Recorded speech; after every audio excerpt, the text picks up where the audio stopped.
ನಮಸ್ಕಾರ,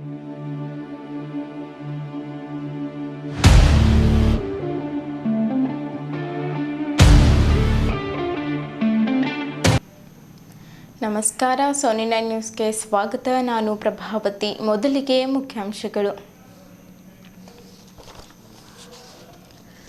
ಔರಾದ್ ತಾಲೂಕಿನ ಜಮಗಿ ಗ್ರಾಮದಲ್ಲಿ ಛತ್ರಪತಿ ಶಿವಾಜಿ ಮಹಾರಾಜರ ಪ್ರತಿಮೆ ಅನಾವರಣ ಕಾರ್ಯಕ್ರಮದಲ್ಲಿ ಪಂಡ್ರಪುರ ಮಹಾರಾಜರು ಶಾಸಕ ಪ್ರಭು ಚವ್ಹಾಣ್ ಶಿವಾಜಿ ಮಹಾರಾಜರ ಮೂರ್ತಿ ಅನಾವರಣಗೊಳಿಸಿದರು.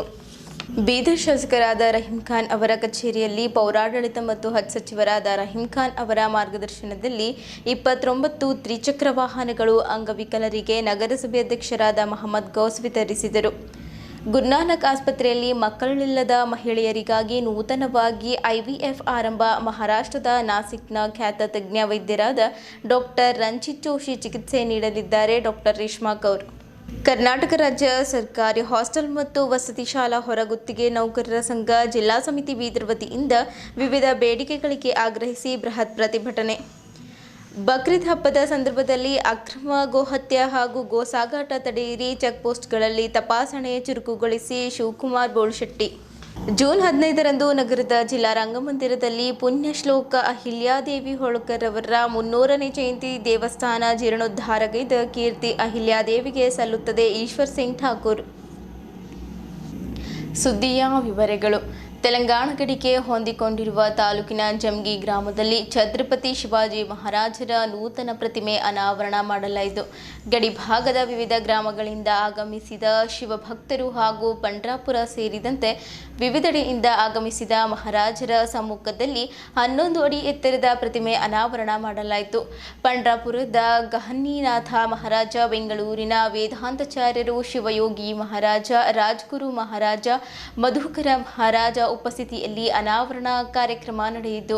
ಶಾಸಕ ಪ್ರಭು ಚವ್ಹಾಣ್ ಅಧ್ಯಕ್ಷತೆ ವಹಿಸಿದ್ದರು. ಛತ್ರಪತಿ ಶಿವಾಜಿ ಮಹಾರಾಜರ ದೇಶಪ್ರೇಮವನ್ನು ಯುವಕರು ಅಳವಡಿಸಿಕೊಳ್ಳಬೇಕು. ಸಮಾಜ ದೇಶ ಸೇವೆಗೆ ಬಂದಷ್ಟು ಸಮಯ ಮೀಸಲಿಡಬೇಕು ಎಂದು ಅವರು ಸಲಹೆ ನೀಡಿದ್ದರು. ಈ ಕಾರ್ಯಕ್ರಮದಲ್ಲಿ ಮುಖಂಡ ಈಶ್ವರ್ ಸಿಂಗ್ ಠಾಕೂರ್, ಮಾರುತಿರಾವ್ ಮೂಳೆ, ಉಮಾಕಾಂತ್ ನಾಗಮಾರ್ಪಳ್ಳಿ, ಪದ್ಮಾಕರ್ ಪಾಟೀಲ್, ಶಿವಾಜಿರಾವ್ ಪಾಟೀಲ್, ಬಾಬುರಾವ್ ಕಾರ್ಬಾರಿ, ರಾಮಶೆಟ್ಟಿ ಪನ್ನಾಳೆ, ನಾರಾಯಣ್ ಗಣೇಶ್, ಪ್ರತೀಕ್ ಚೌಹಾಣ್, ರಘುನಾಥ್ ಜಾಧವ್, ಶಿವರಾಜ್ ಅಲ್ಮಜೆ, ಜನಾರ್ದನ್ ಬಿರಾದರ್, ದಿಗಂಬರ್ ರಾವ್ ಮಾನ್ಕಾರಿ, ಖಂಡೋಬಾ ಕಂಗ್ಟೆ, ಆಭಂಗ್ ತಾಂಡ್ವಲ್ಲೆ, ಖಂಡೇರಾವ್ ಪಾಟೀಲ್, ಶಿವಾಜಿರಾವ್ ತಾಡ್ಮಳ್ಳೆ, ಮಲ್ಲಿಕಾರ್ಜುನ್ ಜಮಗಿ, ಬಾಲಾಜಿ ತಾಡ್ಮಳ್ಳೆ ಮತ್ತಿತರರು ಉಪಸ್ಥಿತರಿದ್ದರು. ಮಹಾರಾಜರ ಮೂರ್ತಿ ಅನಾವರಣ ಕಾರ್ಯಕ್ರಮಕ್ಕೆ ಆಗಮಿಸಿದಂತ ಕರ್ನಾಟಕ ಸರ್ಕಾರದ ಮಾಜಿ ಸಚಿವರು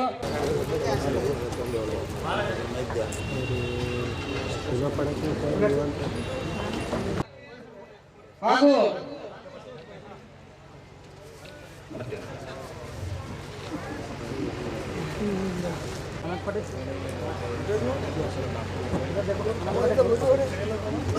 ಅದೇ ರೀತಿ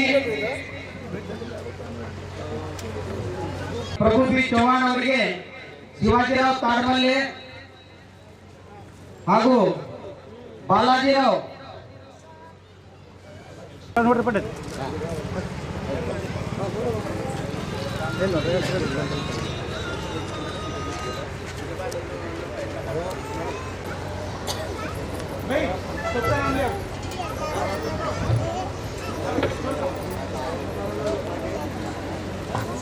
ಶ್ರೀ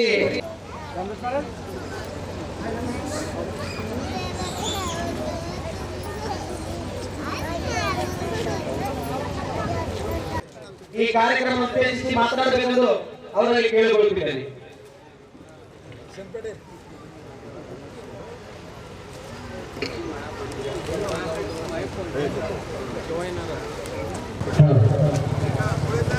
ಶಿವಾಜಿ ಮಹಾರಾಜರ ಮೂರ್ತಿ ಉದ್ಘಾಟನೆ ನಡೆಯುತ್ತಿದೆ.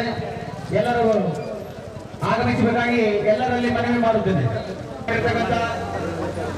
ಪ್ರಭು ಬಿ ಚವ್ಹಾಣ್ ಅವರಿಗೆ ಹಾಗೂ ಎಲ್ಲ ಧನ್ಯವಾದಗಳನ್ನು ಸಲ್ಲಿಸುತ್ತೇವೆ.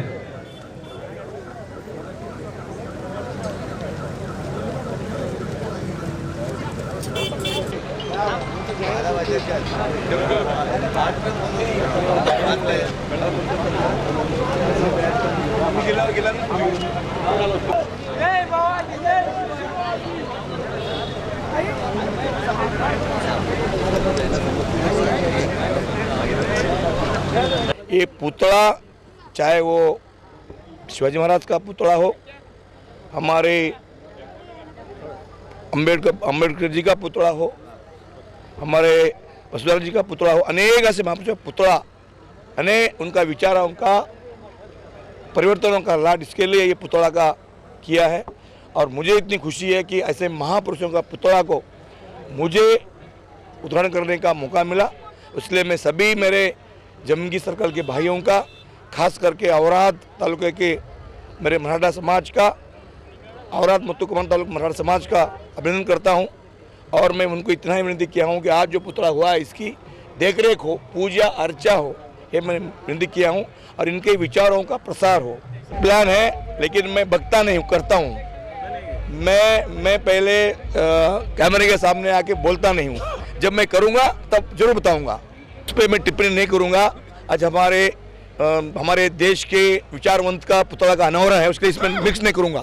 शिवाजी महाराज जी का पुतला का जो अनावरण हुआ है, यह अद्भुत काम है, क्योंकि यहाँ के जो लोकल एमएलए है हमारे प्रभु चौहान जी, वो शिवाजी महाराज के बहुत निष्ठावंत भक्त दिखते हैं मुझे। दिखते हैं मतलब कार्य जो दिख रहा है वही दिख रहा है प्रत्यक्ष। इसलिए ऐसा कार्य होना चाहिए जो देश को एक अलग स्तर पे लेके गया है, जो राजा और देश को अपनी विचारधारा से एक इमेज बनाया है। लगभग 400 ईयर हो रहा है, कंप्लीट हो रहा है। 398 उनका जन्म आज का दिन में हो रहा है।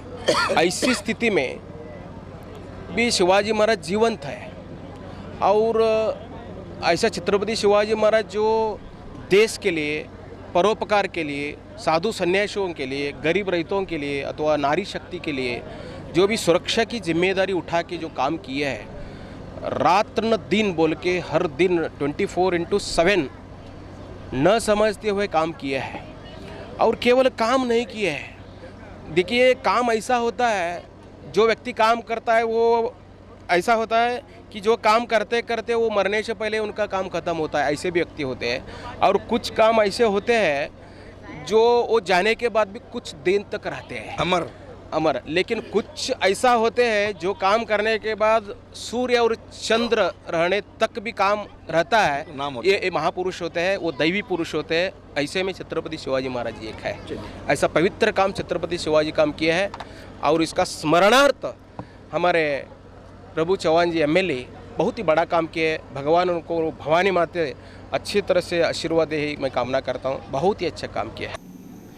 ಬೀದರ್ ನಗರದ ಸ್ಥಳೀಯ ಶಾಸಕರಾದ ಸಚಿವ ರಹೀಂ ಖಾನ್ ಅವರ ಕಚೇರಿಯಲ್ಲಿ 99 ಅಂಗವಿಕಲರಿಗೆ ತ್ರಿಚಕ್ರ ವಾಹನವನ್ನು ಪೌರಾಡಳಿತ ಮತ್ತು ಸಚಿವರಾದ ರಹೀಂ ಖಾನ್ ಅವರ ಮಾರ್ಗದರ್ಶನದಲ್ಲಿ ನಗರಸಭೆ ಅಧ್ಯಕ್ಷರಾದ ಮಹಮ್ಮದ್ ಗೌಸ್ ಅವರು ಬೈಕ್ ಕೀ ನೀಡಿ ಚಾಲನೆ ಕೊಟ್ಟರು. ಯಾರಿಗೆ ಈ ಅಂಗವಿಕಲರಿಗೆ ಅರ್ಜಿ ಹಾಕಿದ್ದರೂ ಸಿಕ್ಕಿಲ್ಲ, ಅವರು ನಮ್ಮ ಕಚೇರಿಗೆ ಬಂದು ಅರ್ಜಿ ಹಾಕಿದ್ದರೆ ಅದನ್ನು ಕೂಡಲೇ ಪರಿಶೀಲನೆ ಮಾಡಿ ಅವರಿಗೆ ವೆಹಿಕಲ್ಸ್ ನೀಡುತ್ತೇವೆ ಎಂದು ಭರವಸೆ ನೀಡಿದ್ದರು. 29 ತ್ರಿಚಕ್ರ ವಾಹನಗಳನ್ನು ಬೀದರ್ ತಾಲೂಕಿನ ಎಲ್ಲಾ ಗ್ರಾಮಗಳಿಗೆ ನೀಡಲಾಗುತ್ತದೆ. ಸಚಿವ ರಹೀಂ ಖಾನ್ ಅವರು ಅನುಪಸ್ಥಿತಿಯಲ್ಲಿ ನಗರಸಭೆ ಸದಸ್ಯರು ಸೇರಿ ವಿತರಿಸಿದರು. ಈ ಸಂದರ್ಭದಲ್ಲಿ ಅಜೀಜ್ ಖಾನ್, ಯೂಸುಫ್, ನಗರಸಭೆ ಸದಸ್ಯ ಮೋಹನ್ ಗಾಳೇಕರ್, ವಸೀಂ, ಅಂಗವಿಕಲ ಕಚೇರಿಯ ಲೋಕೇಶ್ ಭಾಗವಹಿಸಿದರು.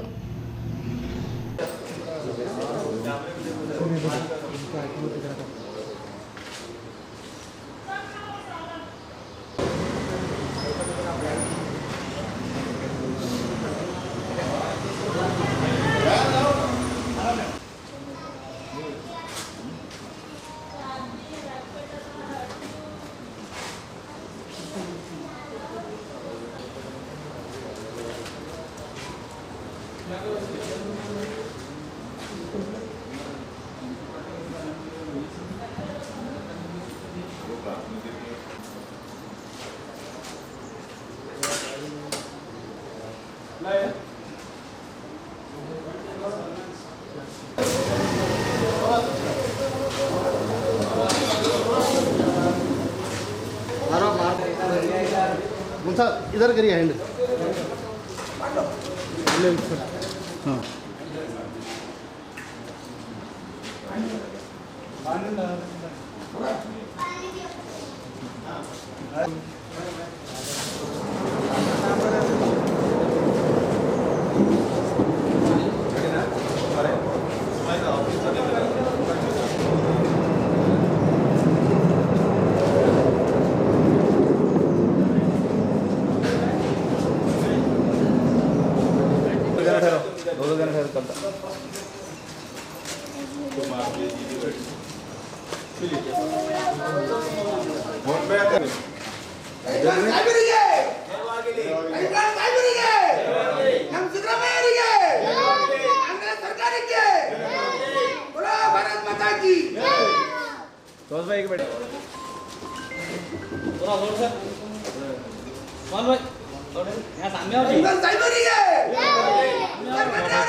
डाल दिया ना, दिख रहा है इधर क्या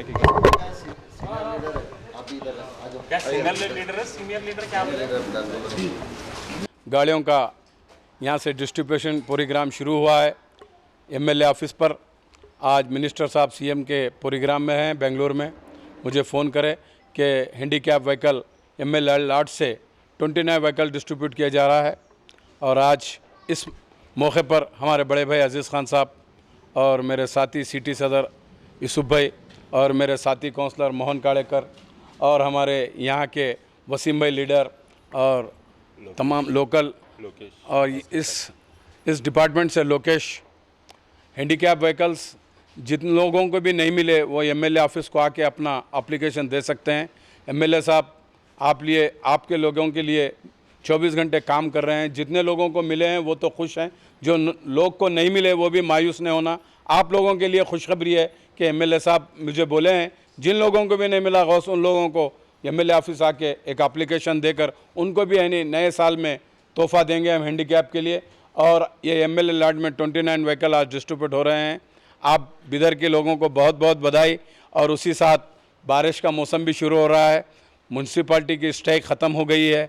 आपका जहाँ भी जो भी प्रॉब्लम है वो मुझसे कांटेक्ट करें, इंशाल्लाह हम कोशिश करेंगे सिटी को बहुत अच्छे से पाक और साफ़ करेंगे। मिनिस्टर साहब स्पेशली इंस्ट्रक्शन दिए हैं कि पूरे सिटी को क्लीन रखा जाए। कल उन्होंने भी सिटी के कुछ दौरों में सिटी में दौरा किया, बहुत अच्छा सा काम चल रहा है। आप लोगों के इतना कहते मैं अपनी बात ख़त्म करता हूँ। खलवाड़ा हम लोग को बहुत मुश्किल होती थी गाड़ी नहीं रहने की वजह से, साहब के पास आके जाते थे, साहब बोले हम करा के देते मिलके। साहब का बहुत बहुत शुक्रिया, सबको गाड़ियाँ दिए, साहब सबको अच्छा करें, साहब को बहुत ये करें, साहब को हम बहुत दुआ देते हैं। सब लोग हमारा शुक्रगुजार हैं हम लोग सब। रहीम खान साहब, हमारे रहीम खान साहब कई दफ़ा आए, हम लोग ये करें समझो, और शोएब साहब भी सपोर्ट किए बहुत, सब लोग ये करें समझो सब चीज़। वसीम भाई भी सपोर्ट किए सब हर चीज़। शुक्रिया सर, शुक्रिया। ನಗರದ ಗುರುನಾನಕ್ ಆಸ್ಪತ್ರೆಯಲ್ಲಿ ಮಕ್ಕಳಿಲ್ಲದ ಮಹಿಳೆಯರಿಗಾಗಿ ನೂತನವಾದ ಐವಿಎಫ್ ಕೇಂದ್ರವನ್ನು ಆರಂಭಿಸಲಾಗಿದೆ. ಮಹಾರಾಷ್ಟ್ರದ ನಾಸಿಕ್ನ ಖ್ಯಾತ ಐವಿಎಫ್ ತಜ್ಞ ವೈದ್ಯರಾದ ಡಾಕ್ಟರ್ ರಂಜಿತ್ ಜೋಶಿ ಚಿಕಿತ್ಸೆ ನೀಡಲಿದ್ದಾರೆ. ಬೀದರ್ ಜಿಲ್ಲೆಯ ಜನತೆ ಸದುಪಯೋಗ ಪಡೆದುಕೊಳ್ಳಬೇಕೆಂದು ಉಪಾಧ್ಯಕ್ಷೆ ಡಾಕ್ಟರ್ ರೇಷ್ಮಾ ಕೌರ್ ತಿಳಿಸಿದರು. ನಗರದ ಗುರುದ್ವಾರದಲ್ಲಿರುವ ಫೌಂಡೇಶನ್ ಕಚೇರಿಯಲ್ಲಿ ಮಾಧ್ಯಮದವರೊಂದಿಗೆ ಮಾತನಾಡಿ ಮಾಹಿತಿ ನೀಡಿದ್ದರು. ಜಿಲ್ಲೆಯ ಹಲವಾರು ಮಹಿಳೆಯರು ದೂರದ ಹೈದರಾಬಾದ್, ಪುಣೆ, ಸೋಲಾಪುರ ಹಾಗೂ ಔರಂಗಾಬಾದ್ ಕಡೆಗೆ ಹೋಗಿ ಊಟ ವಸತಿ ಜೊತೆಗೆ ಸಮಯ ವ್ಯರ್ಥ ಮಾಡಿಕೊಳ್ಳುತ್ತಿದ್ದಾರೆ. ಇದನ್ನ ಮನಗಂಡು ತಮ್ಮ ಆಸ್ಪತ್ರೆಯಲ್ಲಿಯೇ ಐವಿಎಫ್ ಕೇಂದ್ರ ತೆರೆಯಲಾಗಿದೆ. ಜನರು ಭಕ್ತಿ ಮತ್ತು ಶ್ರದ್ಧೆ ಇಟ್ಟುಕೊಂಡು ಗುರುನಾನಕ್ ಆಸ್ಪತ್ರೆಗೆ ಬರುತ್ತಾರೆ. ಉತ್ತಮ ಚಿಕಿತ್ಸೆ ನೀಡುವ ಉದ್ದೇಶದಿಂದ ಈ ಹಿಂದೆ ಕ್ಯಾಥಲ್ಯಾಬ್, ನ್ಯೂರೋ ಸರ್ಜರಿ, ಅತ್ಯಾಧುನಿಕ ಶಸ್ತ್ರಚಿಕಿತ್ಸೆ ಕೇಂದ್ರ ಆರಂಭಿಸಲಾಗಿದೆ. ಐವಿಎಫ್ ಎಂದು ನಮ್ಮ ಆಸ್ಪತ್ರೆಗೆ ಹೊಸ ಮೈಲುಗಲ್ಲಾಗಿದೆ ಎಂದರು. ಖ್ಯಾತ ಐವಿಎಫ್ ತಜ್ಞರಾದ ಡಾಕ್ಟರ್ ರಂಜಿತ್ ಜೋಶಿ ಮಾತನಾಡಿ, ದೇಶದಲ್ಲಿ ಸುಮಾರು 50 ವರ್ಷಗಳಿಂದ ಐವಿಎಫ್ ಮೂಲಕ ಕೋಟ್ಯಾಂತರ ಮಕ್ಕಳು ಜನಿಸಿದ್ದಾರೆ. ಹೀಗಾಗಿ ನಗರದ ಗುರುನಾನಕ್ ಆಸ್ಪತ್ರೆಯಲ್ಲಿ ನೂತನವಾಗಿ ಐವಿಎಫ್ ಕೇಂದ್ರ ಆರಂಭ ಮಾಡಲಾಗಿದೆ. 80% ಮಹಿಳೆಯರಿಗೆ ಐವಿಎಫ್ ಮೂಲಕ ಪ್ರಥಮ ಬಾರಿಗೆ ಮಕ್ಕಳಾಗುವ ಸಂಭವವಿದೆ. 20% ಜನತೆಗೆ ಮಾತ್ರ 2 ರಿಂದ 3-4 ಬಾರಿ ಪ್ರಯತ್ನ ಮಾಡಬೇಕಾಗುತ್ತದೆ. 3-4 ಬಾರಿ ಐವಿಎಫ್ ಮಾಡಿದ್ದರೂ ಮಕ್ಕಳಾಗದಿದ್ದರೆ ಅರ್ಥ ಹಣ ವಾಪಸ್ ಕೊಡಲಾಗುತ್ತದೆ. ಇದರಿಂದ ಚಿಕಿತ್ಸೆ ಪಡೆಯುವವರ ಮಾನಸಿಕ ಸ್ಥಿತಿಗತಿ ಸಮತೋಲನ ಆಗುವುದರ ಜೊತೆಗೆ ಹಣ, ಸಮಯ ಉಳಿತಾಯವಾಗುತ್ತದೆ ಎಂದರು. ಗುರುನಾನಕ್ ಆಸ್ಪತ್ರೆಯ ಐವಿಎಫ್ ಕೇಂದ್ರದ ಪ್ರಮುಖರಾದ ಡಾಕ್ಟರ್ ಸಂದೀಪ್ ಗಾಯಕ್ವಾಡ್ ಮಾತನಾಡಿ, ಈಗಾಗಲೇ 40 ಜನ ಮಹಿಳೆಯರು ಐವಿಎಫ್ಗಾಗಿ ನೋಂದಣಿ ಮಾಡಿಸಿಕೊಂಡಿದ್ದು, ಸ್ತ್ರೀಯರಿಗೆ ಐವಿಎಫ್ ಮೂಲಕ ತಾಯಿ ಭಾಗ್ಯ ಕರುಣಿಸುವ, ಅವರಿಗೆ ಫಲ ಕೊಡುವ ಪ್ರಾಮಾಣಿಕ ಪ್ರಯತ್ನ ಕಾನೂನಿನಡಿಯಲ್ಲಿ ಮಾಡುವ ಗುರಿ ಹೊಂದಿದ್ದೇವೆ. ಆಸ್ಪತ್ರೆಗೆ ಬಂದವರೆಲ್ಲರಿಗೂ ನೇರವಾಗಿ IVF ಮಾಡಿಸುವಂತೆ ಹೇಳುವುದಿಲ್ಲ. ಮೊದಲು ಅವರಿಗೆ ಸಂದರ್ಶನ ಮಾಡಿ ಸರಳ ರೀತಿಯಲ್ಲಿ ಪರೀಕ್ಷೆ ನಡೆಸಲಾಗುವುದು. ಕೊನೆಗೆ ಅವಶ್ಯಕತೆ ಇದ್ದರೆ IVF ಮಾಡಲಾಗುವುದು ಎಂದು ಹೇಳಿದ್ದರು. ಈ ಸಂದರ್ಭದಲ್ಲಿ ಗುರುನಾನಕ್ ಆಸ್ಪತ್ರೆಯ ಆಡಳಿತಾಧಿಕಾರಿ ಡಾಕ್ಟರ್ ಕಾಮೇಶ್ವರ್ ರಾವ್ ಉಪಸ್ಥಿತರಿದ್ದರು.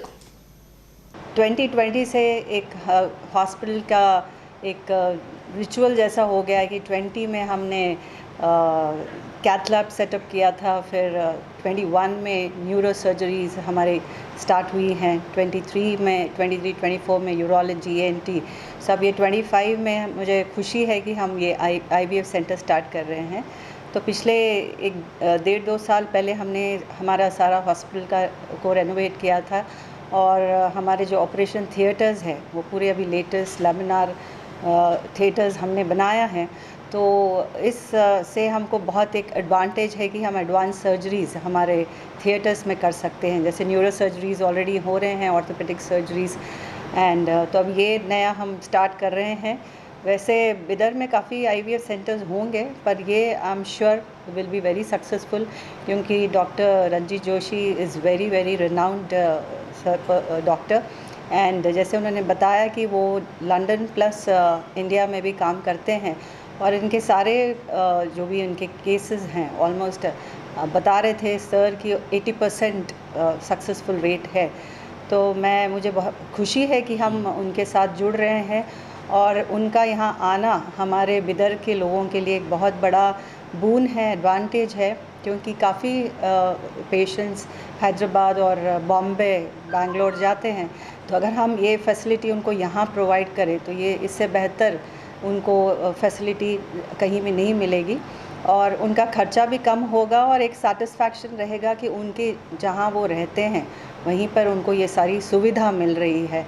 और गुरुनानक हॉस्पिटल ऐसा है कि बहुत सारे पेशेंट्स यहाँ पे एक फेथ से, एक श्रद्धा से आते हैं, क्योंकि गुरुद्वारे से जुड़ा हुआ है। तो बहुत पेशेंट्स को ये उम्मीद से आते हैं कि जब यहाँ वो आते हैं तो वो क्योर होके जाते हैं। तो मुझे बस मैं वाहिगुरु जी से बस प्रार्थना करती हूँ कि ये हमारी कोशिश सक्सेसफुल रहेगी और जितने यहाँ आएंगे हमारे पेशेंट्स उनको सक्सेसफुल वो सक्सेस रेट रहेगा और उनकी कामयाबी से वो जाएंगे यहाँ से। गुरु नानक हॉस्पिटल और IVFcare.in ये दोनों के कोलैबोरेशन से अभी आने वाले महीने 1.5 महीने में यहाँ पे बीदर में गुरु नानक हॉस्पिटल में हम IVF की सुविधा चालू करने वाले हैं। अभी IVF का जो टेक्नोलॉजी है वो गए 45-50 साल से दुनिया भर में है। इसमें लाखों करोड़ों लोगों को बच्चे हुए हैं। तो ये इसका उद्देश्य ये है कि बीदर और आजू बाजू के एरिया के जो पेशेंट्स हैं जिनको बच्चे नहीं है या बच्चे होने में तकलीफ़ होता है या प्रेगनेंसी रहती है लेकिन एबॉर्शन होता है, उनको मदद करने का उद्देश्य है। IVF का अगर देखेंगे तो आज दुनिया में कहीं भी गए तो 35-40% सक्सेस रेट होता है। इसका मतलब बचे हुए 60-70% लोगों को फेल्योर होता है और जिनको ट्रीटमेंट वापस करना पड़ता है। इसीलिए IVF जैसा ट्रीटमेंट है ये 2 बार 3 बार कभी कभार 4 बार भी करना पड़ता है। 2007 साल से जो हम नासिक और बाकी जगह प्रोग्राम बना रहे हैं उससे पता चलता है कि 3 बार करें तो एवरेज 80% लोगों को होता है। बाकी जो 20% है उनको चौथी बार 5वीं बार करेंगे तो ऑलमोस्ट और एक 10-12% होके 90-95% लोगों तक प्रेगनेंसी हो सकती है 3-4 बार करने के बाद। अभी ये करते टाइम कपल्स के हिसाब से, पेशेंट के हिसाब से क्या प्रॉब्लम आता है, एक तो उनका फाइनेंशियल प्रॉब्लम आता है, क्योंकि आज अपन इंडिया में देखें तो एवरेज IVF का कॉस्ट 1.5 लाख से 2 लाख एक अटेम्प्ट का होता है। कभी कभार ज़्यादा होता है, कभी कभार कम होता है।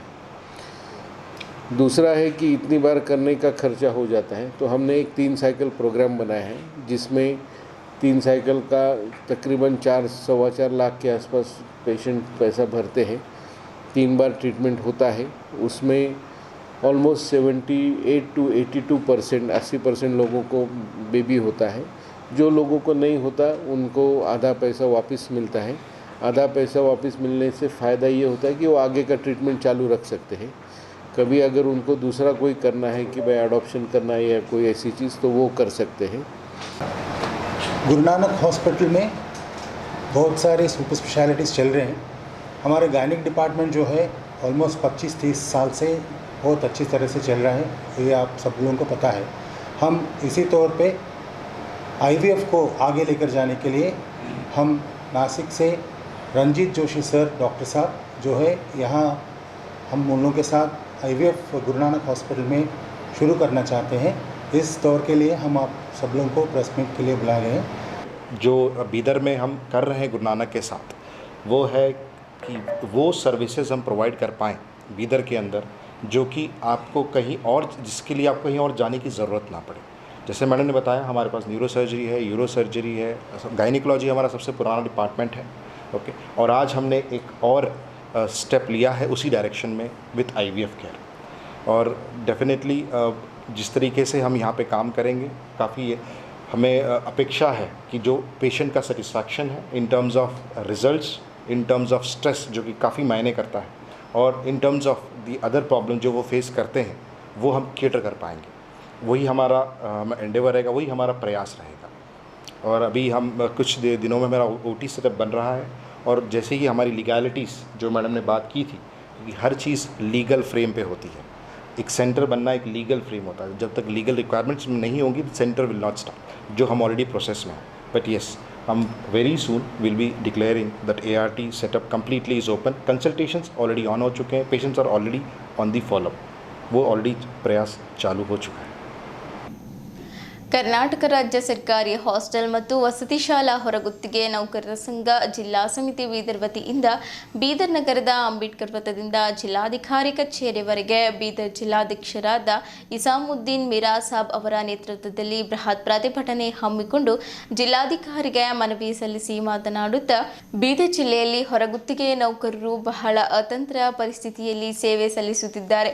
ಇವರು ಕೆಲಸ ಮಾಡುತ್ತಿರುವ ಸ್ಥಳಗಳಲ್ಲಿ ಖಾಯಂ ನೌಕರರು ವರ್ಗಾವಣೆಯ ಬಂದರೆ ಇವರನ್ನ ಕೆಲಸ ಬಿಡಿಸಿ ಹೊರಹಾಕುತ್ತಿದ್ದಾರೆ. ಅನೇಕ ನೌಕರರು 10-15 ವರ್ಷಗಳಿಂದ ಸೇವೆ ಸಲ್ಲಿಸುತ್ತಿದ್ದರೂ ಕೂಡ ಸೇವೆ ಪರಿಗಣಿಸುತ್ತಿಲ್ಲ. ಹೀಗಾಗಿ ನೌಕರರು ತಮ್ಮ ಕೆಲಸ ಕಳೆದುಕೊಳ್ಳುವ ಭೀತಿಯಲ್ಲಿ ದುಡಿಯುತ್ತಿದ್ದಾರೆ. ಕಾರಣ 5 ವರ್ಷ ಮೇಲ್ಪಟ್ಟ ಸೇವೆ ಸಲ್ಲಿಸಿದ ನೌಕರರಿಗೆ ಸೇವಾ ಭದ್ರತೆ ಒದಗಿಸಬೇಕೆಂದು ಸರ್ಕಾರಕ್ಕೆ ಒತ್ತಾಯಿಸಿದರು. RP ರಾಜ ಮಾತನಾಡುತ್ತಾ, ಹಾಸ್ಟೆಲ್ ನೌಕರರಿಗೆ ವಾರದ ರಜೆ ಇರುವುದಿಲ್ಲ, ಅಲ್ಲದೆ ಪ್ರತಿ ತಿಂಗಳು ವೇತನ ಪಾವತಿಸುವುದಿಲ್ಲ. ಹೀಗಾಗಿ ತಮ್ಮ ಕುಟುಂಬ ಜೀವನ ಸಾಗಿಸಲು ಸಾಧ್ಯವಾಗದಂತಾಗಿದೆ. ಮಕ್ಕಳ ವಿದ್ಯಾಭ್ಯಾಸಕ್ಕಾಗಿ ಅಲೆದಾಡುವಂತಹ ಪರಿಸ್ಥಿತಿ ಇದೆ.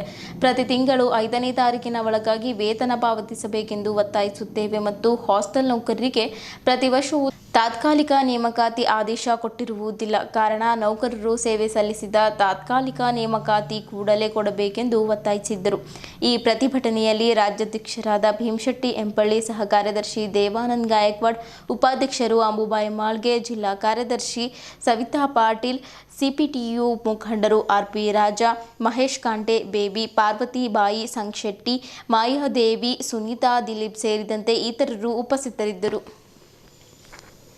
ಏನಪ್ಪ ಅಂದ್ರೆ ನಮ್ಮ ಬೇಡಿಕೆ ನೆರವೇರಿಸುವವರೆಗೆ ನಮ್ಮ ಹೋರಾಟ ನಿಂದ್ರಿಸೂಡಲು ನಾವು ನಮಗೆ ಪಗಾರ ಏನಪ್ಪ ಅಂದ್ರೆ ಕರೆಕ್ಟ್ ಟೈಮಿಗೆ ಕೊಡಬೇಕು. ನಮಗೆ ಬೇಕಾಗಿದ್ದಂಥ ಸೌಲಭ್ಯವನ್ನು ಮಾಡಿಕೊಡಬೇಕು. ವಾರಕ್ಕೊಂದ್ಸರಿ ಸುಟ್ಟಿ ಕೊಡಬೇಕು. ನಮ್ಮ ಹೆಣ್ಮಕ್ಳಿಗೆ ಏನಪ್ಪ ಕಷ್ಟಗಳನ್ನು ದೂರ ಮಾಡಿಕೊಡ್ಬೇಕು, ಪಗಾರ ಕೊಡಬೇಕು ಕರೆಕ್ಟ್. ಇಲ್ಲಂತಂದ್ರೆ ನಮ್ಮ ಹೋರಾಟ ಹೀಗೆ ಮುಂದುವರ್ತದೆ ಅಂತೇಳಿ ನಮ್ಮ ಹೋರಾಟವನ್ನು ಹೀಗೆ ಮುಂದುವರಿಸ್ತೀವಿ. ಇನ್ಕಿಲಾಬ್ ಜಿಂದಾಬಾದ್. ಹೊರಗುತ್ತಿ ನೌಕರರು ಹೆಣ್ಮಕ್ಕಳಿಗೆ ಭಾಳಷ್ಟು ಬೆದರಿಕೆ ಹಾಕ್ತಾಯಿದ್ದಾರೆ ಅಧಿಕಾರಿಗಳು. ಅದನ್ನು ತಡೆ ಹಿಡಿಬೇಕು. ಏನಂತ ಬೆದರಿಕೆ ಹಾಕ್ತಾಯಿದ್ದಾರೆ ಅಂದ್ರೆ, ನೀವು ಬೇಡ ಇನ್ನು ನಿಮ್ಮ ತಾಲೂಕು ಆಫೀಸರಿಗೆ ಬರ್ಕೊಂಬರ್ರಿ, ಬೀದರ್ಗೆ ಹೋಗಿ ಬರ್ಕೊಂಬರ್ರಿ ಅಂತ ಹೆಣ್ಮಕ್ಳಿಗೆ ಬೀದರ್ಗೆ ಕಳಿಸ್ತಾ ಇದ್ದಾರೆ. ಜಡ್ಡೇವ್ರ ಆಫೀಸ್ ಕಳಿಸ್ತಾ ಇದ್ದಾರೆ ತಾಲೂಕಾಧಿಕಾರಿಗಳು. ಅವರು ತಾಲೂಕಾಧಿಕಾರಿಗಳು ಇಲ್ಲ ಅಂತ ನನಗೆ ಅನಿಸ್ತದೆ, ಅವ್ರ ಮೊಬೈಲ್ ಮನಸ್ಸತ್ವ ಇಲ್ಲ ಅಂತ ನನಗೆ ಅನಿಸ್ತದೆ. ಹಾಗಾಗಿ ತಾಲೂಕು ಅಧಿಕಾರಿಗೆ ಯಾವ ಹಾಸ್ಟೆಲ್ಗೆ ಎಲ್ಲಿಯಾರ ಅಂತ ಅವ್ರಿಗೆ ಮಾಹಿತಿ ಇರ್ತದೆ, ಅವ್ರವ್ರಿಗೆ ಅಲ್ಲಿ ಹಾಕಬೇಕು. 2 ವಾರಕ್ಕೊಂದು ರಜೆ ಕೊಡಬೇಕು. ರಜೆ ಕೊಡಬೇಕಾದ್ರೆ 4 ಮಂದಿದಾಗ ಒಬ್ಬರಿಗೆ ಹೋದರೆ ಇವರು 3 ಕೆಲಸ ಮಾಡಿದ್ರೆ ಇವ್ರಿಗೆ ಏನು ರಜೆ ಕೊಟ್ಟಂಗೆ ಸರ್ಕಾರ ಅಲ್ಲ. ಹಾಗೆ ನಾವು ಹೇಳೋದೇನಂದ್ರೆ, 4 ಮಂದಿ ಇದ್ದಲ್ಲಿ 5 ಮಂದಿ ಮಾಡಿದ್ರೆ ಮಾತ್ರ ಅವ್ರಿಗೆ ರಜೆ ಸಿಕ್ಕಂಗೆ ಆಗ್ತದೆ. ನೀವು ಕೊಟ್ಟಂಗೆ ಏನೈತೆ ರಜೆ ಸರ್ಕಾರದಿಂದ? ಸರ್ಕಾರ ರಜೆ ಕೊಡಬೇಕಾಗಿದ್ರೆ 4 ಮಂದಿಯಲ್ಲಿ 5 ಮಂದಿ ಭರ್ತಿ ಮಾಡ್ಕೋಬೇಕು. ನಮ್ಮದು ಏನು ಹಳೆಯರು ಕೆಲಸ ಮಾಡ್ತಾ ಇದ್ದಾರೆ ಅವರನ್ನು ಮುಂದುವರಿಸಬೇಕು. ಸೇವಾ ಭದ್ರತೆ ಅವರಿಗೆ ಕೆಲವರಿಗೆ ನಾವು ಅಂಬುಬಾಯಿ ಹೇಳಿದ್ರು ಸೀಟಿನ ತೆಳಗಾಗಿ ಕೈ ಹಾಕಿ ಏನೋ ರೊಕ್ಕ ತೊಗ್ತಾ ಇದ್ದಾರೆ ಅಂತ ಹೇಳ್ತಾ ಇದ್ದಾರೆ. ನಾವು ಕೇಳ್ತಾ ಇದ್ದೆವು, ಅಧಿಕಾರಿಗಳು ರೊಕ್ಕ ಸರಿಯಾಗಿ ಒಬ್ಬೊಬ್ಬರ ಬಳಿ 2 ಲಕ್ಷ ರೂಪಾಯಿ ತೊಗ್ತಾ ಇದ್ದಾರೆ ಅಂತ ನಮ್ಮ ಗಮನಕ್ಕೆ ಬಂದದ್ದು. ಹಾಗಾಗಿ ನಮ್ಮ ದಿನನಿತ್ಯ 10 ವರ್ಷ 5 ವರ್ಷ ತಗೊಂಡವ್ರಿಗೆ ಅವರಿಗೆ ಕೂಡ ಮನೆಯಾಗ ಕೂಡ್ರಿ ಬರಬೇಡ್ರಿ ಅಂತ ಹಿಂಗೆ ಹೇಳ್ತಾ ಇದ್ದಾರಂತ. ಅವರು ಮೊನ್ನೆ ಜಿಲ್ಲಾಧಿಕಾರಿಗಳು ಇದು ಗಮನಕ್ಕೆ ತಗೊಂಡು ಇವರನ್ನು ಕರ್ಮ ತಗೋಬೇಕು. ನಮ್ಮ ಸಂಘಟನೆಯವರಿಗೆಲ್ಲ ಕರೆದು ಎಲ್ಲ ಅಧಿಕಾರಿಗಳನ್ನು ಕರೆದು ಮಾನ್ಯ ಜಿಲ್ಲಾಧಿಕಾರಿಗಳು ನೇತೃತ್ವದಾಗ ಇದನ್ನು ಸಭೆಯನ್ನು ಕರೆದು ಮೀಟಿಂಗ್ ತಗೋಬೇಕಂತೇಳಿ ಮಾನ್ಯ ಜಿಲ್ಲಾಧಿಕಾರಿಗಳಿಗೆ ನಾನು ವಿನಂತಿ ಮಾಡ್ತೀನಿ. ಜೂನ್ 6ರಂದು ಬಕ್ರೀದ್ ಹಬ್ಬ ಆಚರಣೆ ನಡೆಯಲಿದೆ. ಈ ಸಂದರ್ಭದಲ್ಲಿ ಅಕ್ರಮ ಗೋಹತ್ಯೆ ಹಾಗೂ ಗೋ ಸಾಗಾಟ ತಡೆಯಬೇಕೆಂದು ವಿಶ್ವ ಹಿಂದೂ ಪರಿಷತ್ತಿನ ಪ್ರಾಂತ ಕಾರ್ಯದರ್ಶಿ ಶಿವಕುಮಾರ್ ಬೋಳಶೆಟ್ಟಿ ತಿಳಿಸಿದ್ದರು. ನಗರದ ಜಿಲ್ಲಾ ಪತ್ರಿಕಾ ಭವನದಲ್ಲಿ ನಡೆದ ಸುದ್ದಿಗೋಷ್ಠಿ ಉದ್ದೇಶಿಸಿ ಮಾತನಾಡಿದ ಅವರು, ಅಧಿಕಾರಿಗಳು ಈ ಕುರಿತು ಎಚ್ಚರಿಕೆಯಿಂದ ಗೋಹತ್ಯೆ ನಿಷೇಧ ಕಾಯ್ದೆ 2020ರ ಪ್ರಕಾರ ತಡೆಹಿಡಿಯಬೇಕು. ಇಲ್ಲದಿದ್ದರೆ ಆ ಕೆಲಸ ನಾವು ಮಾಡಬೇಕಾಗುತ್ತದೆ ಎಂದು ಎಚ್ಚರಿಸಿದರು. ಜಿಲ್ಲಾ ಪೊಲೀಸ್ ಅಧೀಕ್ಷಕರು, ಜಿಲ್ಲಾಧಿಕಾರಿ ಆರ್ಟಿಒ ಮತ್ತು ಇನ್ನಿತರ ಸಂಬಂಧಪಟ್ಟ ಅಧಿಕಾರಿಗಳು ಬೀದರ್ ಗಡಿಯಲ್ಲಿ ಅಕ್ರಮ ಗೋ ಸಾಗಾಟ ಕಂಡು ಬಂದರೆ ಅವರನ್ನು ಬಂಧಿಸಿ ವಾಹನಗಳನ್ನು ಜಪ್ತಿ ಮಾಡಿ ಕಾನೂನಿನ ಅಡಿಯಲ್ಲಿ ಶಿಕ್ಷೆ ವಿಧಿಸಬೇಕೆಂದು ಆಗ್ರಹಿಸಿದರು. ರಾಜ್ಯದಲ್ಲಿ ಗೋಹತ್ಯೆ ನಿಷೇಧ ಜಾರಿಯಲ್ಲಿದೆ. ಅದನ್ನು ಪಾಲಿಸಿದರೆ ಗೋಹತ್ಯೆ ತಡೆಯಬಹುದು. ಚೆಕ್ಪೋಸ್ಟ್ಗಳಲ್ಲಿ ತಪಾಸಣೆ ಚುರುಕುಗೊಳಿಸಬೇಕೆಂದು ಆಗ್ರಹಿಸಿದ್ದರು. ಕೆಲವು ಸೀಮಿತ ಪ್ರದೇಶಗಳಲ್ಲಿ ಗೋಹತ್ಯೆ ಹೆಚ್ಚಾಗಿ ನಡೆಸಲಾಗುತ್ತಿದೆ. ಅಂತಹ ಪ್ರದೇಶಗಳ ಮೇಲೆ ಪೊಲೀಸರು ಹದ್ದಿನ ಕಣ್ಣಿಡಬೇಕು. ಗೋಹತ್ಯೆ ನಿಷೇಧ ಹಾಗೂ ಸಂರಕ್ಷಣಾ ಕಾಯ್ದೆ ಅನ್ವಯ ಕ್ರಮಕ್ಕೆ ಮುಂದಾಗುವಂತೆ ಸೂಚನೆ ನೀಡಬೇಕು. ಅಗತ್ಯ ಕ್ರಮದ ಕುರಿತು ಚರ್ಚಿಸಲು ಪೊಲೀಸ್, ಪ್ರಾದೇಶಿಕ ಸಾರಿಗೆ, ಪಶುಸಂಗೋಪನೆ ಇಲಾಖೆ ಸೇರಿದಂತೆ ವಿವಿಧ ಇಲಾಖೆಯ ಅಧಿಕಾರಿಗಳು ಸಭೆ ನಡೆಸಿ ನಿಯಮದ ಪ್ರಕಾರ ಕೈಗೊಳ್ಳಬೇಕಾದ ಕ್ರಮಗಳ ಬಗ್ಗೆ ಕಟ್ಟುನಿಟ್ಟಿನ ನಿರ್ದೇಶನ ನೀಡಬೇಕು. ಒಂದು ವೇಳೆ ಸರ್ಕಾರದ ಕಾಯ್ದೆ ಕಾನೂನು ಉಲ್ಲಂಘಿಸಿ ಇಂತಹ ಪ್ರಕರಣಗಳು ನಡೆಸುವುದು ಗಮನಕ್ಕೆ ಬಂದರೆ ನಮ್ಮ ಸಂಘಟನೆ ತೀವ್ರವಾದ ಹೋರಾಟ ನಡೆಸುವುದು ಅನಿವಾರ್ಯವಾಗುತ್ತದೆ ಎಂದು ಶಿವಕುಮಾರ್ ಎಚ್ಚರಿಸಿದರು. ಇದೇ ವೇಳೆ ವಿಶ್ವ ಹಿಂದೂ ಪರಿಷತ್ತಿನ ಪ್ರಾಂತೀಯ ಕಾರ್ಯಕಾರಿಣಿ ಸದಸ್ಯರಾದ ರಾಮಕೃಷ್ಣ ಸಾಳೆ, ವಿಭಾಗ ಕಾರ್ಯದರ್ಶಿ ಅಂಬರೀಶ್ ಸೋಲೆಂಗಾವ್, ಪ್ರಾಂತ್ಯ ವಿಶೇಷ ಸಂಪರ್ಕ ಸಹ ಪ್ರಮುಖರಾದ ಸತೀಶ್ ನವಬಾದೆ, ಜಿಲ್ಲಾ ಉಪಾಧ್ಯಕ್ಷ ಸಂಗಮೇಶ್ ಕಾದ್ಗಿ, ಬಜರಂಗ್ ದಳದ ಜಿಲ್ಲಾ ಸಂಯೋಜಕ ಭೀಮಣ್ಣ ಸೋರಳ್ಳಿ, ಜಿಲ್ಲಾ ಸಹ ಕಾರ್ಯದರ್ಶಿ ಬಸವರಾಜ್ ಯದ್ಲಾಪುರೆ, ಬೀದರ್ ನಗರಾಧ್ಯಕ್ಷ ವೀರೇಂದ್ರ ಶಾಸ್ತ್ರಿ ಸೇರಿದಂತೆ ಇನ್ನಿತರರು ಉಪಸ್ಥಿತರಿದ್ದರು. ನಮ್ಮ ರಾಜ್ಯದಲ್ಲಿ ಡಾಕ್ಟರ್ ಬಾಬಾ ಸಾಹೇಬ್ ಅಂಬೇಡ್ಕರ್ ಅವರ ಸಂವಿಧಾನದ ಪ್ರಕಾರ 2020 ಸಂವಿಧಾನದಲ್ಲಿ ವಿಧಾನಸಭೆಯಲ್ಲಿ ವಿಧೇಯಕ ಆದಂಥ 69 ಗೋಹತ್ಯೆ ನಿಷೇಧ ಕಾಯ್ದೆ ನಮ್ಮ ಕರ್ನಾಟಕ ರಾಜ್ಯ ಸರ್ಕಾರದಲ್ಲಿ ಈಗಾಗಲೇ ಜಾರಿಗೆಯಲ್ಲಿದೆ. ಅದಕ್ಕೆ ಸಂಬಂಧಪಟ್ಟಂತೆ ನಾವು ಕಾನೂನನ್ನು ಸಂರಕ್ಷಣೆ ಮಾಡೋರು ಮತ್ತು ಕಾನೂನಿಗೆ ಸಾಕಷ್ಟು ಗೌರವ ಕೊಡುವಂಥವರು ನಾವು ಕರ್ನಾಟಕ ರಾಜ್ಯದ ಪ್ರತಿಯೊಬ್ಬ ಪ್ರಜೆಯು ಕೂಡ ಇದ್ದೀವಿ. ಹಾಗೆ ಅದೇ ರೀತಿಯ ಕೂಡ ಕರ್ನಾಟಕ ರಾಜ್ಯ ಸರ್ಕಾರನೂ ಕೂಡ ಅದಕ್ಕೆ ಪಣ ತೊಟ್ಟು ನಿಂತಿದೆ. ಮಾತೆತ್ತರೆ ಸಾಕು ಬಾಬಾ ಸಾಹೇಬ್ ಡಾಕ್ಟರ್ ಅಂಬೇಡ್ಕರ್ ಅವರ ಸಂವಿಧಾನದ ಪ್ರಕಾರ ನಾವು ಕೆಲಸ ಮಾಡ್ತಿದ್ದೆ ಅಂತೆ.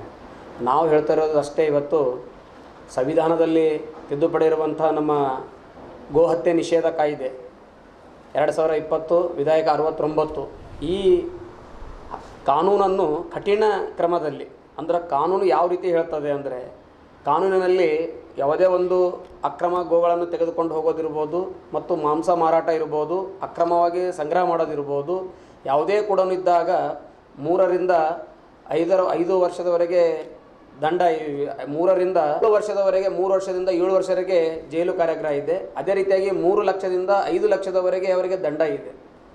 ಈ ರೀತಿ ನಮ್ಮ ರಾಜ್ಯದಲ್ಲಿ ಕಾನೂನು ಇರುವಾಗ ನಮ್ಮ ರಾಜ್ಯದಲ್ಲಿ ರಾಜ್ಯಾರೋಷವಾಗಿ ಅಕ್ರಮಗಳ ಗೋ ಸಾಗಾಟ ನಡೀತಿದೆ. ಅದಕ್ಕೆ ಸಂಬಂಧಂತೆ ನಮ್ಮ ಬೀದರ್ನಲ್ಲಿರುವಂಥ ತೆಲಂಗಾಣ ಬಾರ್ಡರ್ ಇರ್ಬೋದು ಮತ್ತು ಮಹಾರಾಷ್ಟ್ರ ಬಾರ್ಡರ್ ಇರ್ಬೋದು, ಎರಡೂ ಕೂಡ ಹತ್ತಿರೋದ್ರಿಂದ ಸಾಕಷ್ಟು ಗೋಗಳು ಇದರ ಮುಖಾಂತರ ಹೋಗ್ತಾ ಇದೆ. ಆ ದೃಷ್ಟಿಯಿಂದ ನಾವು ಇವತ್ತು ಪತ್ರಿಕಾಗೋಷ್ಠಿ ಮುಖಾಂತರ ನಾವು ಸಂಬಂಧಪಟ್ಟ ಅಧಿಕಾರಿಗಳು, ಗೋಹತ್ಯೆ ನಿಷೇಧ ಕಾಯ್ದೆ ಸಂಬಂಧಪಟ್ಟಂತೆ ಯಾರ್ಯಾರು ಬರ್ತಾರೆ, DC ಬರ್ಬೋದು, SP ಬರ್ಬೋದು, ಮತ್ತು ಪಶು ಇಲಾಖೆ ಬರ್ಬೋದು, RTO ಬರ್ಬೋದು, ಸಂಬಂಧಪಟ್ಟಂಥ ಎಲ್ಲರೂ ಕೂಡ ಒಂದು ಜಂಟಿಯಾಗಿ ಕಾರ್ಯಯೋಜನೆ ಮಾಡಿ ಎಲ್ಲ ಕಡೆ ಕೂಡ ಚೆಕ್ ಪೋಸ್ಟ್ ಹಾಕುವಂಥ ಕೆಲಸ ಮಾಡಬೇಕು. ಈಗಾಗಲೇ ಸಾಕಷ್ಟು ಸರ್ಕಾರ ನಮ್ಮಲ್ಲಿದೆ, ಆದರೆ ಬೇರೆ ತೆಲಂಗಾಣ ಸರ್ಕಾರದಲ್ಲಿ ಈ ರೀತಿ ಆದ ಕಾಯ್ದೆ ಇಲ್ಲ. ಹೀಗಾಗಿ ಸಾಕಷ್ಟು ಗೋಗಳು ಇಲ್ಲಿಂದ ಆ ಕಡೆ ಹೋಗ್ತಾ ಇದೆ, ಆ ಕಡೆಯಿಂದ ಈ ಕಡೆ ಬರ್ತಾ ಇದೆ. ಹೀಗಾಗಿ ಈ ಪ್ರಮಾಣ ಹೆಚ್ಚಾಗ್ತಾ ಇದೆ. ಈಗಾಗಲೇ ನಮ್ಮ ಜಿಲ್ಲೆಯಾದ್ಯಂತ ಸಾಕಷ್ಟು ಗೋಗಳು ಕೂಡ ಕಳ್ಳ ಸಾಗಾಣಿಕೆ ಆಗ್ತಾ ಇದೆ, ಸಾಕಷ್ಟಾಗಿದೆ. ಈಗ ಬಕ್ರೀದ್ ಸಂದರ್ಭದ ಒಂದೇ ಅಂತಲ್ಲ. ಪುಣ್ಯಶ್ಲೋಕ ಅಹಿಲ್ಯಾದೇವಿ ಹೋಳ್ಕರ್ ಅವರ 300ನೇ ಜಯಂತ್ಯೋತ್ಸವವನ್ನು ಜೂನ್ 15ರಂದು ನಗರದ ಪೂಜ್ಯ ಚನ್ನಬಸವ ಪಟ್ಟದೇವರು ರಂಗಮಂದಿರದಲ್ಲಿ ಆಯೋಜಿಸಲಾಗಿದೆ. ಸಾರ್ವಜನಿಕರು ಹೆಚ್ಚಿನ ಸಂಖ್ಯೆಯಲ್ಲಿ ಪಾಲ್ಗೊಂಡು ಯಶಸ್ವಿಗೊಳಿಸಬೇಕೆಂದು ಮಾತೋಶ್ರೀ ಅಹಿಲ್ಯಾದೇವಿ ಹೋಳ್ಕರ್ ಜಯಂತಿ ಉತ್ಸವ ಸಮಿತಿ ಅಧ್ಯಕ್ಷ ಈಶ್ವರ್ ಸಿಂಗ್ ಠಾಕೂರ್ ತಿಳಿಸಿದರು. ನಗರದ ಜಿಲ್ಲಾ ಪತ್ರಿಕಾ ಭವನದಲ್ಲಿ ಕರೆದ ಸುದ್ದಿಗೋಷ್ಠಿ ಉದ್ದೇಶಿಸಿ ಮಾತನಾಡಿದ ಅವರು, ಅಂದು ಬೆಳಗ್ಗೆ 9 ಗಂಟೆಗೆ ನಗರದ ಬೊಮ್ಮಗುಂಡೇಶ್ವರ ವೃತ್ತದಿಂದ ಮೆರವಣಿಗೆ ಆರಂಭವಾಗಲಿದೆ. ಕುದುರೆ ಮೇಲೆ ಅಹಿಲ್ಯಾದೇವಿಯ ಭಾವಚಿತ್ರದ ಮೆರವಣಿಗೆ ಸಾಗಲಿದೆ ಎಂದರು. ಸನಾತನ ಧರ್ಮದ ಹಲವಾರು ಮಂದಿರಗಳನ್ನು ಜೀರ್ಣೋದ್ಧಾರಗೊಳಿಸಿದ ಕೀರ್ತಿ ಅಹಿಲ್ಯಾದೇವಿಗೆ ಸಲ್ಲುತ್ತದೆ. ಕೇದಾರನಾಥದಿಂದ ಹಿಡಿದು ಕಾಶಿ ದೇವಾಲಯ, ಔಡಿ ನಾಗನಾಥ್ ಸೇರಿದಂತೆ ಹಲವು ದೇವಾಲಯಗಳ ನಿರ್ಮಾಣ ಮಾಡಿದ್ದಾರೆ. ಚಿಕ್ಕ ವಯಸ್ಸಿನಲ್ಲಿಯೇ ವಿಧವೆಯಾದರೂ ಕೂಡ ಸಮಾಜ ಸೇವೆ ಮಾಡಿದ್ದು ಜೀವಂತ ಇತಿಹಾಸ ನಮ್ಮ ಕಣ್ಣ ಮುಂದಿದೆ. ಆದ್ದರಿಂದ ಅವರ ಜೀವನ ಚರಿತ್ರೆ ಜನರಿಗೆ ತಿಳಿಸುವ ಉದ್ದೇಶ ಹೊಂದಲಾಗಿದೆ ಎಂದು ತಿಳಿಸಿದರು. ಜಯಂತಿ ಉತ್ಸವ ಸಮಿತಿಯ ಗೌರವಾಧ್ಯಕ್ಷ ಪಂಡಿತ್ ಚಿದ್ರಿ ಮಾತನಾಡಿ, ದೇಶದಲ್ಲಿ ದೇವಸ್ಥಾನಗಳು, ಮಠಗಳು, ಮಂದಿರಗಳನ್ನು ಜೀರ್ಣೋದ್ಧಾರ ಮಾಡಿ ಪುನರ್ ನಿರ್ಮಾಣಗೊಳಿಸಿದ ಕೀರ್ತಿ ಅಹಿಲ್ಯಾದೇವಿ ಅವರಿಗೆ ಸಲ್ಲುತ್ತದೆ. ಖಾನಾಪುರದಲ್ಲಿರುವ ಮೈಲಾರಮಲ್ಲಣ್ಣ ದೇವಸ್ಥಾನದ ಮುಂಭಾಗದ ಮೇಲ್ಛಾವಣಿ ಅವರೇ ನಿರ್ಮಿಸಿದ್ದಾರೆ. ಪ್ರಾಣಿ ಪಕ್ಷಿಗಳಿಗೆ ಕುಡಿಯುವ ನೀರಿನ ವ್ಯವಸ್ಥೆ ಮಾಡಿದ್ದಾರೆ. ಶ್ರೀಮತಿ ಇಂದಿರಾ ಗಾಂಧಿ ಅವರು ಅಹಿಲ್ಯಾದೇವಿಯವರ ಸಾಧನೆ ಕಂಡು ಅವರ ಚರಿತ್ರೆ ಓದಿದ್ದರೆಂಬ ಮಾಹಿತಿ ಕೂಡ ಇದೆ. ಹಾಲುಮತ ಸಮಾಜದಲ್ಲಿ ಜನಿಸಿದ ಅಹಿಲ್ಯಾದೇವಿಯವರ ಚರಿತ್ರೆಯನ್ನು ಜನಮನಕ್ಕೆ ತಲುಪಿಸಬೇಕೆಂಬ ಉದ್ದೇಶದಿಂದ ಜಯಂತಿ ಆಚರಿಸಲಾಗುತ್ತಿದೆ ಎಂದರು. ಈ ಕಾರ್ಯಕ್ರಮಕ್ಕೆ ಹೋಳ್ಕರ್ ಪರಿವಾರದ ಕೋಲಾಪುರದ ಶ್ರೀಮಂತ್ ಭೂಸೇನ ಸಿಂಗ್ ರಾಜೇ ಹೋಳ್ಕರ್, ಸುಜಾತಾ ಸಾಗರ್, ರಾಜೇ ಪಾಂಡ್ರೆ, ಸುನೀತಾ ರಾವ್ ಲೋಖಂಡಿ ಮುಂಬೈ ಹಾಗೂ ಮಾಜಿ ಸಚಿವ ಕೆಎಸ್ ಈಶ್ವರಪ್ಪ ಮತ್ತು ಗ್ಯಾರಂಟಿ ಯೋಜನೆಗಳ ರಾಜ್ಯಾಧ್ಯಕ್ಷ ಎಚ್ಎಂ ರೇವಣ್ಣ ಸೇರಿದಂತೆ ಜಿಲ್ಲೆಯ ಬಹುತೇಕ ಜನಪ್ರತಿನಿಧಿಗಳು ಕಾರ್ಯಕ್ರಮದಲ್ಲಿ ಪಾಲ್ಗೊಳ್ಳಲಿದ್ದಾರೆ. ನಗರದ ಬೊಮ್ಮಗುಂಡೇಶ್ವರ ವೃತ್ತದಿಂದ ಬೆಳಗ್ಗೆ 9 ಗಂಟೆಗೆ ಅಹಲ್ಯಾಬಾಯಿ ಭಾವಚಿತ್ರದ ಮೆರವಣಿಗೆ ಆರಂಭವಾಗಿ ಬಸವೇಶ್ವರ ವೃತ್ತ, ಭಗತ್ ಸಿಂಗ್ ವೃತ್ತ, ಅಂಬೇಡ್ಕರ್ ವೃತ್ತದ ಮೂಲಕ ಮೆರವಣಿಗೆಯು ರಂಗಮಂದಿರಕ್ಕೆ ತಲುಪಲಿದೆ. ಮಧ್ಯಾಹ್ನ 1 ಗಂಟೆಗೆ ವೇದಿಕೆ ಕಾರ್ಯಕ್ರಮ ಆರಂಭವಾಗಲಿದೆ ಎಂದು ಮಾಹಿತಿ ನೀಡಿದರು. ಗೊಂಡ ಮತ್ತು ಹಡ್ಕರ್ ಸಮಾಜ ವತಿಯಿಂದ ಈ ಕಾರ್ಯಕ್ರಮ ಆಯೋಜಿಸಲಾಗಿದೆ. ಸುದ್ದಿಗೋಷ್ಠಿಯಲ್ಲಿ ಜಯಂತಿ ಉತ್ಸವ ಸಮಿತಿಯ ಅಧ್ಯಕ್ಷ ಈಶ್ವರ್ ಸಿಂಗ್ ಠಾಕೂರ್, ಪ್ರಮುಖರಾದ ಬಾಲಾಜಿ ನಾಯಕ್, ವೆಂಕಟರಾವ್ ಡೋಂಬಾಳೆ, ಮಾಳಪ್ಪ ಆಡ್ಸಾರೆ, ಹನುಮಂತರಾವ್, ವಿಜಯ್ ಕುಮಾರ್ ಡುಂಬಣ್ಣ, ಕೊಂಡಿಬಾ ಪಾಂಡ್ರೆ, ಎಂಎಸ್ ಕಟ್ಗಿ, ಡಾಕ್ಟರ್ ಪಾಂಡ್ರೆ, ಸಿದ್ದೋಬಾ, ವೆಂಕಟ್ ಸಾಲಿ ಸೇರಿದಂತೆ ಇನ್ನಿತರರು ಉಪಸ್ಥಿತರಿದ್ದರು. ದೇಶದಲ್ಲೇ ಅಹಿಲ್ಯಾಬಾಯಿ ಹೋಳ್ಕರ್ ಅವರು ಮಾಡಿದಂಥ ಪುಣ್ಯ ಕೆಲಸಗಳನ್ನು ಯಾರು ಮೊಘಲರ ಕಾಲದಲ್ಲಿ ನಮ್ಮ ದೇಶದ ದೇವಸ್ಥಾನಗಳನ್ನು, ಮಠ ಮಂದಿರಗಳನ್ನು ಏನು ಹಾಳಾಗಿವೋ ಅವುಗಳನ್ನು ಅಹಿಲ್ಯಾಬಾಯಿ ಹೋಳ್ಕರ್ ಅವರು ಪುನರ್ ನಿರ್ಮಾಣ ಮಾಡಿ ಇಡೀ ದೇಶದಲ್ಲಿ ಬಹಳಷ್ಟು ಈ ದೇವಸ್ಥಾನಗಳನ್ನು ಪುನರ್ ನಿರ್ಮಾಣ ಮಾಡೋದರಲ್ಲಿ ಭಾಳ ಅವರು ಶಕ್ತಿಯನ್ನು ಹಚ್ಚಿದ್ದಾರೆ. ಅದರ ಜೊತೆಗೆ ಅವರು ರಾಜ್ಯವನ್ನು ಆಳಿದಂಥ ಅವರು ಕ್ಷೇತ್ರದಲ್ಲಾಗಲಿ ಎಂಥ ನ್ಯಾಯಗಳನ್ನು ಅವರು ಮಾಡಿದ್ದಾರೆ ಅಂದರೆ, ಒಂದು ಮಾತು ಹೇಳಬೇಕಾದ್ರೆ, ಇಂದಿರಾ ಗಾಂಧಿಯವರು ಮೊದಲು ಪ್ರಧಾನಮಂತ್ರಿ ಆದಾಗ ಅಹಿಲ್ಯಾಬಾಯಿ ಹೋಳ್ಕರ್ ಅವರ ಜೀವನ ಚರಿತ್ರೆಯನ್ನು ಓದಿದ್ರು ಅಂತಕ್ಕಂಥ ಒಂದು ಕಡೆ ಇತಿಹಾಸಕ್ಕೆ ಬರ್ತಿದೆ. ಅಂದರೆ ಈ ಪ್ರಾಣಿ ಪಕ್ಷಿಗಳಿಗೆ ಕೂಡ ಅಲ್ಲಿ ಎಲ್ಲ ನೀರಿನ ವ್ಯವಸ್ಥೆ ಮಾಡ್ತಕ್ಕಂಥದ್ದಾಗಲಿ, ಈ ಗೆಸ್ಟ್ ಹೌಸ್ಗಳ ಮುಖಾಂತರ ಅಲ್ಲಿ ನೀರುಗಳು ದನಗಳಿಗೆ ಕುಡಿಯೋಕೆ ಒಂದು ಹೌಸ್ ಮಾಡಿ ಕೊಡ್ತಕ್ಕಂಥದ್ದು. ಯಾಕಂದರೆ ಮನುಷ್ಯರು ನೀರು ಕೇಳಿ ಅವ್ರಿಗೆ ಬೇಕಾದನ್ನು ಕೇಳಿ ಪಡಿತಾರೆ. ಈ ಪ್ರಾಣಿಗಳಿಗೆ ಬಾಯಿ ಇರೋದಿಲ್ಲ, ಅಂಥವಕ್ಕೂ ಕೂಡ ಅಲ್ಲಿ ಅಡವಿದಾಗ ಕೂಡ ನೀರಿನ ವ್ಯವಸ್ಥೆ ಮಾಡಿದರು ಅಂತಕ್ಕಂಥದ್ದನ್ನು ನಾವು ಇತಿಹಾಸದಲ್ಲಿ ಓದ್ತಿದ್ದೀವಿ. ಅಂಥ ಅಹಿಲ್ಯಾಬಾಯಿ ಹೋಳ್ಕರ್ ಅವರ 300ನೇ 300 ಇಯರ್ಸ್ ಅವ್ರದ್ದೇನು ಜಯಂತಿ ಇದೆ. ಅವ್ರು ಬರ್ತಕ್ಕಂಥ ಇದೇ 15ನೇ ತಾರೀಕಿಗೆ ರಂಗಮಂದಿರದಲ್ಲಿ ಆಚರಣೆ ಮಾಡ್ತಾಯಿದ್ದೀವಿ. ಅದಕ್ಕೆ ಬೀದರ್ ಜಿಲ್ಲೆಯ ಎಲ್ಲ ಜನರನ್ನು, ನಾಗರಿಕರು ಸೇರಿ ಒಂದು ದೊಡ್ಡ ಪ್ರಮಾಣ ಮಟ್ಟದಲ್ಲಿ ನಮ್ಮ ಉತ್ಸವ ಸಮಿತಿ ಕೂಡ ಮಾಡಿದ್ದೀವಿ. ಆ ಉತ್ಸವ ಸಮಿತಿ ಅಧ್ಯಕ್ಷರನ್ನಾಗಿ ನಮ್ಮ ಈಶ್ವರ್ ಸಿಂಗ್ ಠಾಕೂರ್ನವರು ನಾವೆಲ್ಲರೂ ಕಲ್ತವರಿಗೆ ಜವಾಬ್ದಾರಿಯನ್ನು ಕೊಟ್ಟಿದ್ದೀವಿ. ಮತ್ತು ಉಳಿದರೆಲ್ಲರ ಪದಾಧಿಕಾರಿ ಸೇರಿ ಒಂದು ದೊಡ್ಡ ಜಯಂತಿ ಉತ್ಸವ ಕಾರ್ಯಕ್ರಮಕ್ಕೆ ಬಹಳಷ್ಟು ಅತಿಥಿಗಳನ್ನು ಕೂಡ ಬೇರೆ ಬೇರೆ ರಾಜ್ಯದಿಂದ ಕರೆಸಿದ್ದೀವಿ. ಹೇಳಬೇಕಂದ್ರೆ ನಿಮಗೆ ಶ್ರೀಮಂತ್ ಭೂಸೇನ್ ಸಿಂಗ್ ರಾಜೇ, ಶ್ರೀಮಂತ್ ಭೂಸೇನ್ ಸಿಂಗ್ ರಾಜೇ ಹೋಳ್ಕರ್ ಅಂದರೆ ಈ ಹೋಳ್ಕರ್ ಮನೆತನದ ಅವ್ರ ಮನೆತನದವ್ರು ಇದ್ದಾರೆ. ಅವರು ಕೂಡ ಇವತ್ತು ಅವರ ರಾಜ ಮನೆತನದವ್ರು ಬಂದಾರ. ಆ ರಾಜ ಮನೆತನದವ್ರಿಗೆ ಕೂಡ ಈ ಕಾರ್ಯಕ್ರಮದಲ್ಲಿ ನಾವು ಕರೆಸ್ತಾ ಇದ್ದೀವಿ. ಪುಣ್ಯ ಶ್ಲೋಕ ಅಂತೇಳಿ ಕರೆದಿದ್ದು 3 ಜನರಿಗೆ ಮಾತ್ರ. ಒಂದು ಧರ್ಮರಾಜನಿಗೆ, ಇನ್ನೊಂದು ನಳರಾಜನಿಗೆ, ಮೂರನೇದಾಗಿ ರಾಜಮಾತಾ ಪುಣ್ಯಶ್ಲೋಕ ಅಹಿಲ್ಯಾಬಾಯಿ ಹೋಳ್ಕರ್ ಅವರನ್ನು ಕರೆದಿದ್ದಾರೆ. ಇವತ್ತು ಅವರು ಕೊಟ್ಟಿದ್ದಂಥ ಕೊಡುಗೆ ಅಪಾರವಾದಂಥ ಕೊಡುಗೆ ಇದೆ. ದೇಶದ ಪ್ರಧಾನಮಂತ್ರಿಗಳು ಕೂಡ ಇಡೀ ದೇಶದಲ್ಲಿ ಅಹಿಲ್ಯಾಬಾಯಿ ಹೋಳ್ಕರ್ಜಿಯವರ ಜನ್ಮ ಉತ್ಸವನ ಆಚರಣೆ ಮಾಡಬೇಕಂತೇಳಿ ಕರೆಯನ್ನು ಕೂಡ ಕೊಟ್ಟಿದ್ದಾರೆ. ಅದಕ್ಕೆ ಬೀದರ್ನಲ್ಲಿಯೂ ಕೂಡ ಐತಿಹಾಸಿಕವಾಗಿ ಕಾರ್ಯಕ್ರಮ ಆಗಬೇಕಂತೇಳಿ ಎರಡೂ ಸಮಾಜ, ಒಂದು ಗೋಂಡ್ ಸಮಾಜ ಮತ್ತು ಹಟ್ಕರ್ ಸಮಾಜ ನಿರ್ಣಯವನ್ನು ಮಾಡಿ ಎಲ್ಲರನ್ನ ಒಟ್ಟುಗೂಡಿಸಿ ಎಲ್ಲ ಸಮಾಜಗಳನ್ನು, ಎಲ್ಲ ವರ್ಗವನ್ನು, ಎಲ್ಲ ರಾಜಕೀಯ ಮುಖಂಡರನ್ನ ಸೇರಿಸ್ಕೊಂಡು ಒಂದು ಆ ತಾಯಿಗೆ ಗೌರವ ಕೊಡುವಂಥ ಕಾರ್ಯಕ್ರಮ ಆಗಬೇಕು ಅಂಥೇಳಿ ನಿಶ್ಚಯವನ್ನು ಮಾಡಿದ್ದಾರೆ. ಕಾರ್ಯಕ್ರಮ ಬೊಮ್ಮಗೊಂಡೇಶ್ವರ ಸರ್ಕಲ್ದಿಂದ ಆರಂಭ ಆಗ್ತದೆ.